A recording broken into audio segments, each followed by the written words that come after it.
Olá, meus amores, vamos para mais uma dica. Agora vamos falar de improbidade administrativa, um tema de suma importância, não só diante de tudo que a gente vive no cenário nacional, mas porque é um tema que é muito cobrado em provas de concurso, provas da OAB, então a gente tem que ficar muito atento. A gente vai falar um pouquinho da Lei 8429 de 92, que regulamenta o artigo 37, parágrafo 4º da Constituição. É uma lei pequena, ela só tem 23 artigos, mas ela é grandiosa no seu conteúdo. O tema improbidade administrativa a gente tem que tomar muito cuidado no estudo, porque além da literalidade dos artigos, que o aluno, o candidato deve dominar para as provas, principalmente provas objetivas, é preciso também ser conhecedor das teses de jurisprudência do STJ, dos julgados do STF acerca do tema, que são importantíssimos, temas de repercussão geral, e também controvérsias doutrinárias. Então é um campo que eu costumo dizer que é muito fértil e muito assim encantador para o examinador, para as bancas de concurso. Então a gente tem que tomar muito cuidado com essa legislação. Bom, aqui é dica, né? Não é uma aula inteira de improbidade, mas eu vou falar com você de alguns artigos que eu entendo que são importantes. Eu vou falar primeiro do artigo 2º. O artigo 2º, ele fala do agente público. A lei diz o que é agente público para ela.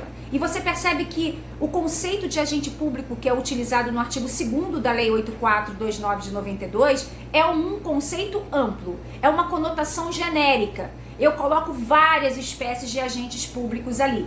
Só que tem que tomar cuidado que a lei, no artigo 2º, na parte final do artigo 2º, pede um vínculo formal com as pessoas jurídicas do artigo 1º, que seriam aquelas pessoas que, por exemplo, sofrem o ato de improbidade praticado por esse agente público e têm interesse, por exemplo, na propositura da ação de improbidade. Inclusive, a legitimidade ativa da ação de improbidade está na mão tanto do MP quanto das pessoas jurídicas interessadas, ou seja, aquelas que sofrem o ato de improbidade. É uma legitimidade ativa, concorrente, disjuntiva, ou um ou outro. Isso está lá no artigo 17 da lei. Pois bem, então toma cuidado com o artigo 2º, porque eu tenho uma conotação genérica ali. Então entra muita espécie de servidores, de agentes públicos. Então toma muito cuidado com as pegadinhas. Ah, o estagiário responde por improbidade? Responde. O servidor estatutário? Também. O seletista? Também. O jurado? Também. O mesário? Também. O ocupante de cargo em comissão? Também. Então entra muita gente, desde que tenha um vínculo formal com as pessoas jurídicas do artigo 1º, tá? Toma cuidado. Em relação aos agentes públicos do artigo 2º, eu quero chamar a sua atenção para uma jurisprudência do Supremo. Bom, quando foi em 2008, nós tivemos uma reclamação constitucional que fez com que o STF entendesse da seguinte forma. Para ele, resumindo bem, para o STF, à época, em 2008, quando a gente teve essa reclamação constitucional, que tratou de um caso de improbidade por um ministro de Estado, o STF tinha feito o seguinte, ele entendia que os agentes políticos, eles responderiam pela lei de crime de responsabilidade quando praticassem ato de improbidade. Os demais servidores, os demais agentes públicos, responderiam pela lei 8429. Então havia esse entendimento.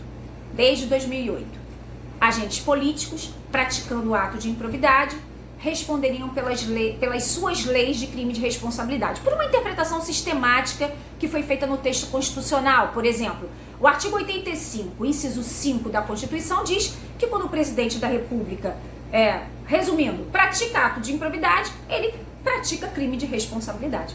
Porque crime de responsabilidade é quando o presidente atenta contra a probidade administrativa. Então, resumindo, quando ele pratica ato de improbidade, pela leitura do artigo 85, inciso 5 da Constituição, ele pratica crime de responsabilidade. E a gente sabe que o presidente da República, quando pratica crime de responsabilidade, ele vai ser julgado por um tribunal atípico, que é o Senado, né? Enfim, então havia esse entendimento, fazendo uma interpretação sistemática na Constituição, que agentes políticos responderiam pelas suas leis de crime de responsabilidade. Os demais agentes públicos se submeteriam a esse regime sancionatório, que seria a Lei 8429 de 92. Ocorre que, em 2018, o Supremo teve uma decisão importantíssima e que ele mudou um pouco o entendimento dele. O entendimento dele, então, em 2018 foi, 10 anos depois, e é essa que está valendo, que os agentes políticos, presta atenção, eles podem se sujeitar a um duplo regime sancionatório. O que quer dizer isso? Eles podem se sujeitar tanto à lei de crime de responsabilidade quanto à lei 8429 de 92. Pronto. Agentes políticos, então, podem se sujeitar a um duplo regime sancionatório. Tanto a lei 8429 quanto a sua lei de crime de responsabilidade. Já mudou o entendimento. Que antes ele só, o STF entendia que era só a lei de crime de responsabilidade que ia valer para julgar aquele agente político, para levar a ele a perder o cargo por um ato de improbidade. Agora não. O agente político pode se sujeitar ao duplo regime sancionatório, tanto a LIA quanto a lei de crime de responsabilidade. Porém, não sei porquê, não me pergunta, porque eu não vou saber explicar, eu acho que ninguém entende o porquê. Para o presidente da República continua valendo a mesma coisa. Ou seja, o presidente da República, quando pratica ato de improbidade, ele responde pela lei de crime de responsabilidade. Para o presidente da República não mudou. Para os demais agentes políticos, sim, duplo grau sancionatório. Para o presidente da República, não mudou. Há uma blindagem para ele só. Ele, quando pratica ato de improbidade, ele vai responder pela lei de crime de responsabilidade. Cuidado. Cuidado com esse novo entendimento do STF em relação a agentes políticos, respondendo ou não por improbidade administrativa. E agente político, eu vou te dar um conceito da doutrina majoritária, que faz uma interpretação mais restritiva, é aquele que tem a sua competência delineada na Constituição, mas exerce função política também, né? Esse que seria o agente político, tá bom? Artigo 3º agora. O artigo 3º fala do terceiro. É isso mesmo, o artigo 3º fala do terceiro. O terceiro, que é aquele que não tem vínculo com o Estado, nem um vínculo por lei, nem por contrato. É um particular. Mas, prof, ele pode responder pela lei 8429? E não é que pode, mas é que no que couber. Tá lá escrito. No que couber. Que não é tudo que pode recair sobre o particular. E esse terceiro, ele só vai se sujeitar à lei 8429, muita atenção às palavras que estão na literalidade do artigo 3º. Ele só vai responder pela lei 8429, no que couber, quando ele induz, quando ele concorre ou quando ele se beneficia direto ou indiretamente. Então não é em qualquer situação que um terceiro que não tem vínculo nem por lei nem por contrato com o poder público vai responder pela LIA, pela lei de improbidade administrativa, só quando ele induz. O diabinho que botou lá a ideia na cabeça do agente público, digamos assim. Ou quando ele concorre, pratica os atos, né, materiais, ou quando ele se beneficia direto ou indiretamente. Então toma muito cuidado com o artigo 3º. E aí a gente tem uma tese de jurisprudência do STJ, que é muito importante, que o STJ não permite a propositura da ação de improbidade só em face do terceiro. Não pode propor a ação só em face do terceiro.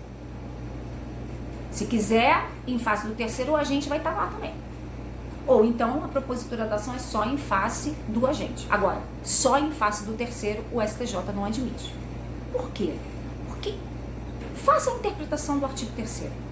Induzir, concorrer, se beneficiar direto ou indiretamente, tem que ter conluio com o agente público. O terceiro, ele não vai praticar um ato de improbidade sozinho. Então não dá para ele estar sozinho como réu na ação de improbidade. Então o STJ não aceita. Inclusive, isso já caiu na segunda fase do exame de ordem, segunda fase de ADM, galera aí que tá esperando para ver se essa prova vai acontecer mesmo dia 28 de junho, isso já caiu. Era uma apelação numa ação de improbidade administrativa proposta pelo MP. E era uma ação proposta só em face de uma pessoa jurídica, que era o terceiro. Inclusive, mais uma dica, o terceiro pode ser pessoa física ou pessoa jurídica. O STJ já se manifestou e já aceitou a pessoa jurídica como terceiro, apesar da gente ter controvérsias na doutrina. O Carvalhinho, por exemplo, não aceita o terceiro como pessoa jurídica, mas outros autores aceitam. Daniel Neves, Rafael Oliveira e o STJ também. E essa prova da OAB, ela era uma apelação numa ação de improbidade. E nós tínhamos que alegar a ilegitimidade desse terceiro, que era a pessoa jurídica, estava no gabarito, justamente pelo entendimento do STJ que não se pode ajuizar a ação só em face do terceiro. O STJ não aceita. Então, cuidado com isso, tá? Então, cuidado com esses dois artigos. Artigo 2º e artigo 3º. Cuidado com esse novo entendimento do STF acerca dos agentes políticos e cuidado com esse entendimento do STJ acerca da propositura da ação de improbidade administrativa em face do terceiro. Só ele não pode estar no polo passivo da demanda, tá? Pra gente finalizar, porque eu não gosto que os vídeos fiquem muito grandes para vocês terem mais atenção, cuidado com a ideia da ação de ressarcimento ao erário, tá, amores? Por quê? Alguns informativos do STF, se eu não me engano, é o 897, 898 e 899, se eu não me engano. Esses informativos vêm mostrando que o STF tem um entendimento das ações de ressarcimento ao erário serem prescritíveis. Então, acabou se desvinculando um pouco daquela ideia da Constituição Federal, do 37, parágrafo 5º, que fala que a ação de ressarcimento ao erário é imprescritível. Então, nós tivemos alguns temas de repercussão geral, alguns temas importantes no STF, onde o STF determinou a prescritibilidade das ações de ressarcimento ao erário, tá? Então, se eu não me engano, são esses informativos. Mas, trazendo aqui para o tema de improbidade administrativa. O tema de improbidade administrativa houve um julgado do STF no dia 8/8/2018. Eu não me esqueço, porque era muito 8, né? 8 de agosto de 2018. Aonde o STF decidiu o seguinte: a ação de ressarcimento ao erário por ato de improbidade doloso é imprescritível, mas por ato de improbidade culposo haveria prescrição, e é aquela regra de prescrição do artigo 23. Então, toma cuidado com isso. Se é uma ação de ressarcimento ao erário e toca no assunto ato de improbidade, olha para o ato de improbidade que causou dano ao erário. Se é um ato doloso, a ação de ressarcimento ao erário é imprescritível. Se é um ato culposo, haverá prescrição. E a prescrição, a regra, está no artigo 23 da Lei 8429, que é um artigo confuso, mas é um artigo que cai muito em prova. Tá bom? Beijo e até um próximo encontro.